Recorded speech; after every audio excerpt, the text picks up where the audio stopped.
OKC have been going through the rebuild over the last few years, but they pleasantly surprised the majority of the league as they pushed for the play-in tournament this past season. It's a bit too early for them to still make the postseason, but we saw the leap from SGA, we saw the leap from Josh Giddey, we saw the rookie season from Jalen Williams, and we're going to have another lottery selection and the debut of Chet Holmgren coming into next season. OKC are set to have a very good future with still an absolute plethora of first-round picks moving forward for the next few years, and it's certain that they are going to be a very strong team in the West moving forward. This offseason could be an offseason they look to make some decisions with a little bit of cap space, no real free agents or contract extensions to have to lay out, but some options in the trade market with all of those first round picks and a contract like Lou Dort that could be used to acquire some more talent. I'll get your thoughts first, Trent. What do you see moving forward from OKC as we enter the offseason? Well, first thing first, right? I've been watching OKC for a while when Russ was over there. This team, I think we need to stop saying OKC. What's that word? They need to be in the playoffs. Let's just get straight up. It's time to make the playoffs. We need to oh, they have another year to wait. No, they have no. It's time to be in the playoffs. You already have a superstar in your hand with Shai.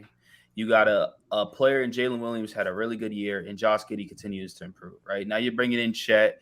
That's a big four right there in this sense. It depends what Chet does, but either way, he's going to help on the defense end because if you watch OKC, they never really had a legitimate center on that team. So either way, if he's not even offensively good this year, he has to be defensively solid. I bet. I hope at least, right? So when you look at that sense like that. Another thing I do want to talk about is Lou Dort. Lou Dort got to go. I think he got to go. This dude is the most inconsistent player probably on that roster. Besides the other players on the bench who don't really get too much playing time, Lou Dort in that starting lineup needs to go. He's a liability some games. He's not a liability other games. The dude, he'll go 6 for 8 at the 3-point line. The next day he's going 0 for 12 at the 3-point line. That's just who Lou Dort is. So he needs to get up out of here. Hopefully they don't give him no extension. I would try to find a partner to find a way to get him out of here, like a trade, because I'm pretty sure people love wings out here. And he showed he has the potential to have, good games. But just with this young talent, you can't pay him because later on the road, you still got to pay a Jalen Williams. You still got to pay a Giddey, and you still got to pay a Chet. So I think Lou Dort is just doesn't fit that timeline. And also, too, OKC's in a weird position because I think I brought this up with y'all. Who would you rather pay when it comes up to it? Is it going to be Chet or is it going to be Jalen Williams? So that's another interesting situation, too. But this OKC team needs to go to they need to make the playoffs. They have another top pick this year in the lottery, I believe 12. And they still got 27 future picks. And I'm starting to think they need to start drafting. I give it maybe one more year, but they got to start flipping these picks. I think they just made another move with Denver recently during the finals. So they got to start flipping these picks and trade for some stars or whatever they can possibly do, because this is a time where Shai's contract is not going to be here forever. Injuries can happen. Who knows? When you already had Chet miss a year. So they got to maximize the talent that they have right now. And if they're just going to keep getting top 12 picks, what's the point of it? Let's just be, if they're going to get top 12, and I'm not saying 12 picks or top, the 12th pick is bad or whatnot, but that's just not going to keep winning. That's not going to win you where you want to be, right? I think their main goal is to get into the postseason. Let's see where they go with that. I think every main goal should be winning a championship, but I don't think they're there yet. But if they're trying to, remake what they had of KD, Russell Westbrook, and James Harden and Serge Ibaka back in the day, I feel like they have it already there. Bolster that bench. I love the new coach that they recently brought in. I think the OKC has a really, really bright future, and I honestly think they could be easily a top 7 seed this year. And Shai, I'm not going to bash on him too much because this year he did not perform too well in the postseason. But once again, besides the Clippers, when he was in the postseason, this is as the number one guy, this is his first time. So OKC, they don't really have too much to do besides let go. Sarge is probably going to leave. They're definitely not going to extend Robinson, Earl, and Pokey. Pokey actually just got injured too, so that's going to definitely affect his offseason. Pokey, whatever his damn name is. So I'm not sure what they do with that, but if they continue to bolster this bench by adding some veteran players and with the young talent they have, I think this team could be a threat in the Western Conference. But they need to just start trading these picks because there's no way in hell they're going to use all these picks. I don't see it. So going off of the picks, in my opinion, what the plan always was, what Sam Presti's plan always was, you accumulate the picks, you get to a point where you're at that edge where you need one something to push us across the border, and now we in the 5-4-3 range of seeds instead of the 6, 7, 8 play-in range. If you look at it, they missed the play. They made the play-in, but they missed the playoffs. Who's to say they don't start packaging up some of these picks, overpay for a star, or not a star, but overpay for a quality bench player, someone that they can rely on, a quality vet, OG Anunoby or something like that. If the Raptors were to go sign and trade route, something like that, it's not. I don't think it's unfeasible. I don't think it's unrealistic for them to start dealing those picks as soon as this offseason. What I will say is the guys that they have extension eligible, I don't think they really want to keep any of them. Definitely on Dario Saric, he was cool for a few seasons, and then he tore his ACL. We really ain't seen nothing from him since. Poku, he's cool, I guess, but what does he do that Chet doesn't do? And you got him coming off an injury. His now will be his rookie season, and then Jeremiah Robinson-Earl is not that good. So yeah, don't think that they're gonna extend any of the eligible extensions that they have, and the free agents that they have, Saric and Lindy Waters, who has a team option. I don't think they picked that up either. So definitely time to start dealing with some of these picks. The time, in my opinion, is now. Yeah, I will say I like the spot this team's in a lot. I think with what they have and what they're building, they were further along their rebuilding track than I thought they would be, because they were doing that thing year in, year out where it's like, oh, they show flashes of being pretty solid. And then by the time like February comes around, oh, now Shai's shut down for the rest of the season. And this guy's not playing. And then I see, oh, Chet's out the whole year. And I'm like, oh, it's probably going to be the same old story for OKC. Like, they're just going to try and tank again, get that high pick, and do what they've been doing for the past couple of years. They really came out, surprised me. They played a lot of winning ball for a lot of the year. Did not end up making the playoffs, but I think overall it was a good season for them. I think now bringing in Chet next year and another lottery pick with that, I think it really puts them in a position to where that front court, assuming they draft a front court player because their back court's pretty solid, that front court is going to be heavily bolstered. I think Chet will have a big impact on the defensive end especially, and then whoever else they end up bringing in, that's a complete question mark as of now, so I won't go too deep there. Only thing I will say is, with all those picks, I think it really just depends on what's available, because yes, you could overpay for somebody, but if there's nothing there that's going to make you better long-term, why would you splurge now and waste what you have if it's not going to be worth it at all?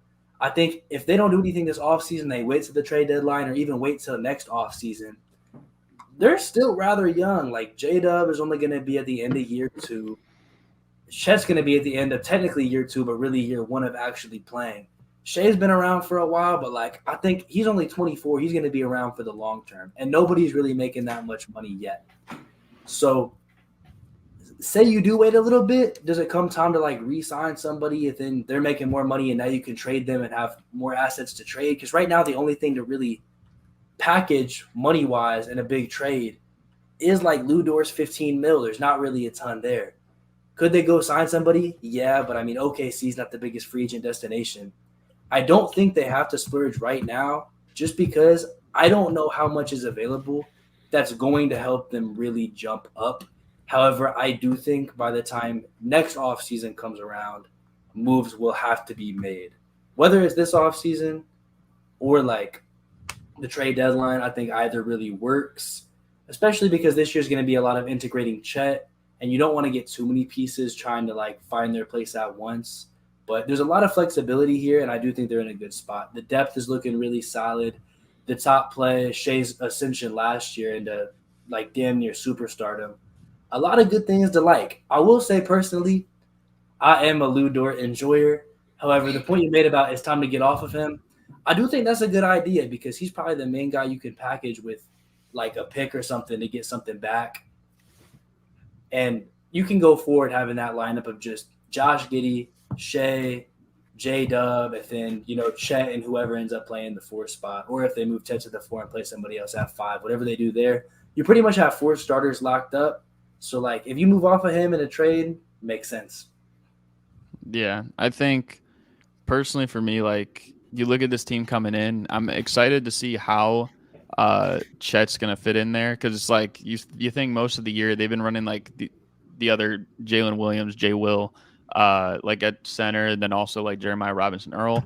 And I think both of them are solid for, the modern NBA. But like if you think about Chet starting and then you got maybe both of those guys like backing up, like splitting minutes or even just one of those guys, I think that you're solid there. I think we haven't really talked much about like maybe some guys that they got for cheap that they can bring back next year that I thought were good for them. Like I think the two that stick out to me are Isaiah Joe and Aaron Wiggins. Like I think Isaiah Joe the most, like this guy was totally snubbed from the 3-point contest because I thought he was one of, if not maybe the best like 3-point shooter, at least for someone off the bench this season. And then Aaron Wiggins, like he's just someone that you can always count on for consistency. And I just like the way that they both played this year. And as a whole, like you said, like you said, Gabe, like I think even though they're a really young team, like I highlighted those guys, both Jalen Williams, Robinson Earl, and then they're kind of like their main 5 with, or I guess I already mentioned J-Dub, but like Giddey, Holmgren, Dort, and Shai. That's like 9 guys, and all of them are 25 or younger. And you think about like, I just hope that they don't get into a same situation. Like they're probably going to have to make tough decisions eventually. That's kind of like where every team comes to. And it's similar to like what you were at like 10 years ago when you had Durant and Westbrook and Harden and Ibaka, and like they kind of had to choose, and they chose not to bring back Harden, and they found, the sign and trade partner with Houston. Like, so I'm just kind of interested to see like what happens there. I know you guys mentioned like different takes on Lou Dort. I think usually when the game, when the moment rises, he's shown up. I know that's limited sample size, like because we got only this kind of play in to show for that, and then also like last playoffs he was in like the bubble. But I mean, he has shown up for the most part of that. But it's weird, and this is going to be a weird quote, I guess, to say, but I feel like he reminds me of a combination of Drew Holiday and Drew Holiday. And what I mean by that is like I feel like he's kind of been 2 different players over his career. Drew Holiday has. What you're seeing out of him now is like offensively, he's a great defender, one of the best defenders in the league. Drew Holiday is, but offensively, like the inconsistencies are a big question, and maybe it has people thinking like, is it worth it to make up for his defensive prowess per se on that end when it comes like playoff time or like building a championship culture? But then also like when he was younger, I think maybe Drew Holiday was kind of put in a position where he was it was hard for him to thrive the way he did. And that's why it took him a couple of years before he could reach the level that he's at right now. So I think like with Lou Dort, it's a little similar to that. I know he's not quite the same position. Like he's more so just a wing, and Drew Holiday is kind of more of a playmaking guard. But I think it's similar from that respect. I think Shai Gilgeous-Alexander like proved himself this year as a top 15 player in the league, like in most people's eyes, I would say. And then I think Josh Giddey, like moving forward, he should be an interesting piece. But I think like you even said, Mo, like they got so many picks, and I was trying to count up how many they had as you guys were talking. And I think over the next like 5 or 6 years, they have like 15 first-round picks. And you think about like, that's ridiculous. It is ridiculous. But also like you think about what it took them. The Clippers traded 7 first-round picks to get Paul George, and if you really think about it, that was 7 first-round picks to get Paul George and to sign Kawhi Leonard, right? So, like I just think like if you can get half of that for essentially like 2 players of that caliber, maybe even if it's 1 elite player and it takes like 5 picks or something like that, they could honestly go all in if they wanted to, because I think like to go over the hump to win a championship, you might need like a face like that, like in the locker room that can be that veteran leader. Like the oldest player on their team is Dario Saric, and like we were saying, like he's a free agent. Like he could come back, I guess, but it's not like he's going to be in the culture long term. I feel like it's a little similar to like honestly the Denver Nuggets who just won the championship this year. It's similar to kind of like Paul Millsap maybe, where he could be like the veteran leader in a locker room like that, but at the same time, like he's probably not going to be around when they go all the way. So I think that they're set up for success. Most definitely. They have a ton of high quality young players. They have a ton of high quality picks from other bad teams as well down the line. So it's like, I think maybe this is the offseason they could think about making that move for one or two guys. But I mean, we'll have to see. I just don't want it to. They shouldn't just make a move though, just to make a move and be like, okay, we have enough now. Like, make the move that makes the most sense. So another thing I do want to talk about. We haven't even brought him up at all this whole episode. Is Kenrich Williams. Mm-hmm. This dude has been in trade offers. Well, just be in the trade rumors for a while now. They haven't traded him. So I'm interested to see what they do with him, because he can definitely be a talented piece for any championship team upcoming if they look to trade him. And if you look at it, his minutes are around the 20-minute mark. He's an 8 point. Like, his stats don't really show what he does on the court, but definitely is solid. But another point, we're talking about Isaiah Joe, right? I love Isaiah Joe. I think he's a great shooter. But my thing is with Isaiah Joe, they have a lot of guards on their team. So I'm not even sure if he stays on this roster, because if you look at it, they got a Trey Man and they got an Isaiah Joe just coming off the bench alone with a Shai, with a Josh Giddey. So you could put him at the 2, but he doesn't really bring too much to the team besides shooting. And when he's on hot, he's definitely one of the top shooters in the league. But that's the problem with Isaiah Joe. So he will be interesting piece this upcoming season to see if they use him too much, if they don't use him. But OKC does have a package where they can throw in a Lou Dort and Kendrick Williams with some picks. And that'll be something interesting to see. And then also for Lou Dort, this dude, looking at his contract, he's making $15 million to $16.5 to $17 million. Get this dude off the team. There's just no way. Just no way, bro. They gave him the 5 years, $80 million. Congratulations for him. You know, he secured the bag, but he's just not that guy. My one counter, I guess, question for you, Trent, is that like, I know Isaiah Joe, yeah, he is primarily just a shooter. Solid defensively as well, I will say, but like, I guess like you said, you probably wouldn't count on them to do much other than shooting, like as a spot up guy on offense. But I think, like, personally for me, I feel like moving forward, they're gonna continue to use Shai and maybe Josh Giddey, kind of like as you saw maybe guys like Harden and Chris Paul over the years, and like alternating them as like the playmaker as time goes on. One of them will probably be on the floor at all times. So I feel like if that's the case, I think like Isaiah Joe's purpose is always still going to be felt in that lineup, because you want someone who can shoot the ball from 3. Because it's not like, I mean, this season, like Shai was pretty decent from 3. He improved from last year. And I mean, Josh Giddey wasn't too bad, but it's not like neither of those guys are knockdown 3-point shooters like Isaiah Joe is. And you always want to have elite shooters around like your best playmaker too on the floor.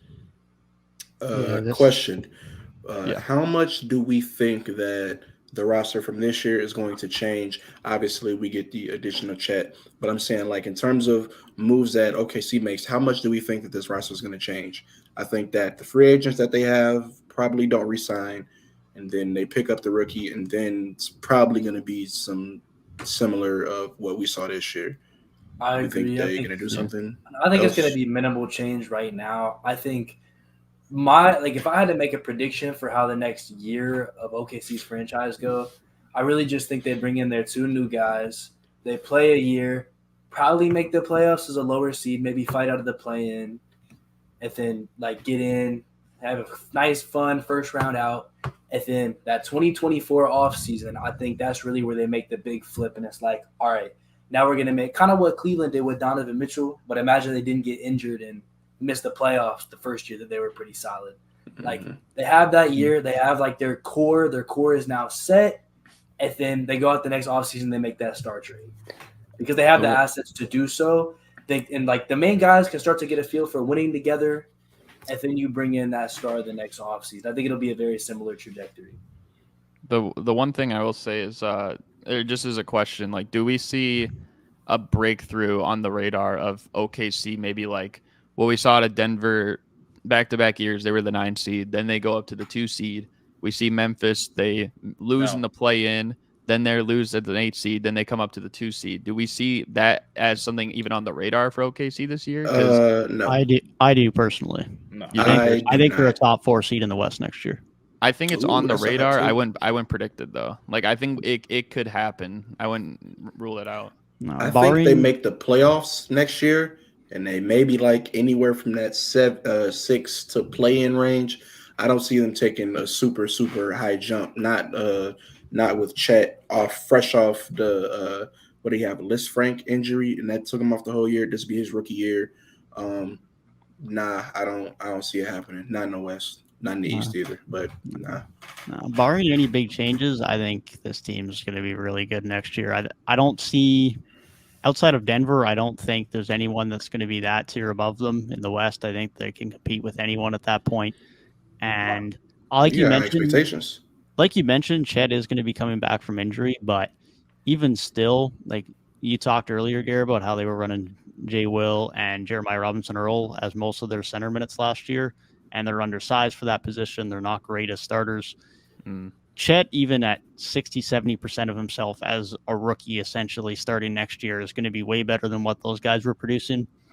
And pretty much, I'd say 60 to 70% at least of the biggest concerns with OKC last year came down to what they were getting at the center position, because their offense was lacking a play finisher and a lob threat, and their defense was lacking someone who could protect the paint at any amount of level. Now, Chet's obviously going to be coming off an injury. He's going to be just starting in the league, but he's going to be miles better than what they were last year, not to mention the fact that they're going to have all their guys continue to improve from how young this roster is.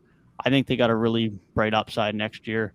And that's with me assuming I don't think they make any moves this summer, because I don't think they're quite there yet, because I do want them to make a move like you guys have mentioned, and they should be moving off their picks. But at the same time, I don't want them to make a trade just to make a trade. They should be waiting for the right one and the right time for that to happen. Maybe that happens this offseason, but I don't think that's this offseason. And regardless of a trade, I think this team's set for a really good season next year. Top 4 is just very high. Top 4 is very high, just because there's so many other teams. But it could happen. Devin said he thinks they're top 4 next year, and that's think they're top 4 next year. I just think it's so hard to say that. I think that's generous. Top 4 is a little generous because there's so many other teams. It's just like Denver don't look like they're going away. The Suns, if they if they put surrounding pieces around Book and KD, that's going to be a good team.